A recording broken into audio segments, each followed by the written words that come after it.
बिल्कुल कहीं ना कहीं भगदड़ में साजिश का बड़ा एंगल सामने आ रहा है कि इसके पीछे क्या कोई साजिश थी। तो एसटीएफ अब इस पूरे मामले में जांच कर रही है और तमाम मोबाइल को खंगाला जा रहा है।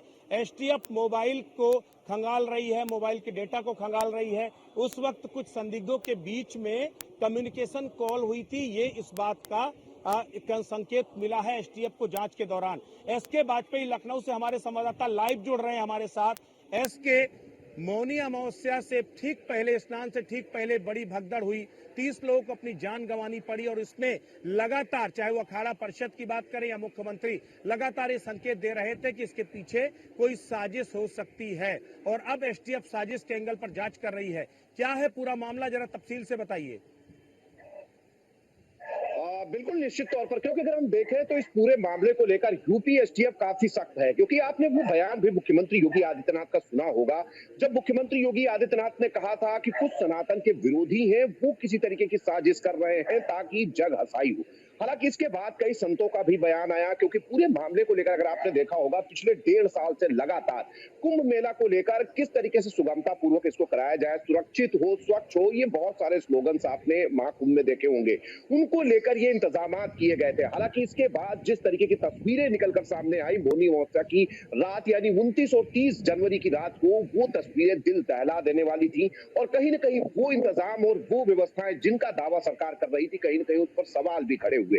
हालांकि अब इस पूरे मामले को लेकर उत्तर प्रदेश एसटीएफ और साथ ही साथ उत्तर प्रदेश पुलिस साजिश के एंगल पर भी जांच कर रही है। मतलब हम ये नहीं कह रहे कि यह साजिश है, लेकिन सीधे तौर पर इसकी जांच की जानी चाहिए, और उसको लेकर एसटीएफ ने अपने कदम भी आगे बढ़ा दिए हैं। हालांकि इस पूरे मामले को लेकर एसटीएफ, जो कि central command control room centre Prayagraj में बनाया गया है, जिसको लेकर मेला के हर क्षेत्र की जानकारी और हर क्षेत्र को लगातार बारीकी से देखा जा रहा है। फेस रिकग्नाइजेशन के जरिए उन चेहरों की तलाश की जा रही है जो कि भीड़ में श्रद्धालु न होकर कोई और भी हो सकते हैं। हालांकि अब तक 16,000 से ज्यादा मोबाइल नंबर के डेटा का विश्लेषण किया गया है, जो उस रात यानी मौनी अमावस्या के स्नान की एक रात पहले जो लगातार उस क्षेत्र में एक्टिव थे, जिसमें से कई मोबाइल ऐसे भी हैं जो अभी बंद जा रहे हैं। मतलब अभी ये नहीं पता है कि वो किस वजह से बंद है, बंद होने की भी कई वजह हो सकती है, लेकिन एसटीएफ इस एंगल पर भी जांच कर रही है कि कहीं कोई साजिश तो नहीं।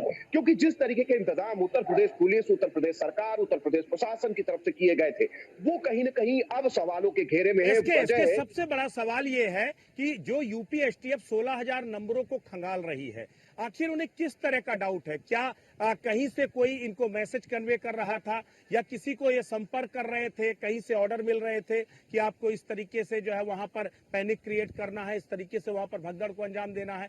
क्या इनपुट्स मिले हैं एसटीएफ को अभी तक, और ये नंबर ट्रेस करने के पीछे मकसद क्या है? बिल्कुल निश्चित तौर पर अगर हम देखें तो अभी तक जो चीजें निकलकर सामने आई हैं कि कुछ ऐसा पुलिस को शक है कि कुछ ऐसे लोग भी थे जो श्रद्धालु नहीं थे, लेकिन वो भीड़ में शामिल थे। हालांकि इसको लेकर जो यूपी एसटीएफ है वो अपनी जांच को आगे बढ़ा रही है। आपने देखा होगा कि 4 आईपीएस, 3 पीपीएस, उसके अलावा 7 आईएएस और 4 पीसीएस अफसरों को दोबारा से भेजा गया है। ये वो ऑफिसर्स हैं जो काफी कहीं ना कहीं अनुभवी हैं और जिन्होंने उन क्षेत्र को जाना है, उन क्षेत्र के बारे में जानते हैं। हालांकि जो पुलिस कर्मी और पुलिस के अधिकारी पहले से वहां मौजूद थे, क्योंकि ऑलरेडी अगर हम महाकुंभ मेला क्षेत्र की बात करें तो डीआईजी कुंभ मेला है, उसके अलावा कुंभ मेला नोडल ऑफिसर्स को भी बनाया गया है जो कि सुरक्षा के इंतजाम देख रहे हैं। वो उन चेहरों को जानने की कोशिश कर रहे हैं कि आखिर कौन ऐसे चेहरे थे जो भीड़ में शामिल थे, लेकिन वो श्रद्धालु नहीं थे, वो स्नान करने नहीं आए थे। संभवतः ऐसा हो सकता है कि इस तरीके के लोग गए हों और उन्होंने इसकी सबसे बड़ी बात यह है कि जब ये कुंभ मेला शुरू नहीं हुआ था, उससे पहले भी कई इंटरनेशनल थ्रेट्स आई थी। हम लोगों ने देखा था कि कैसे खालिस्तानी आतंकी पतविंदर सिंह पन्नू ने जो है उससे पहले धमकी दी थी और बाकायदा तारीखें भी बताई थी कि 13 तारीख, 29 तारीख आप जो है तैयार रहिएगा, हम बदला लेंगे।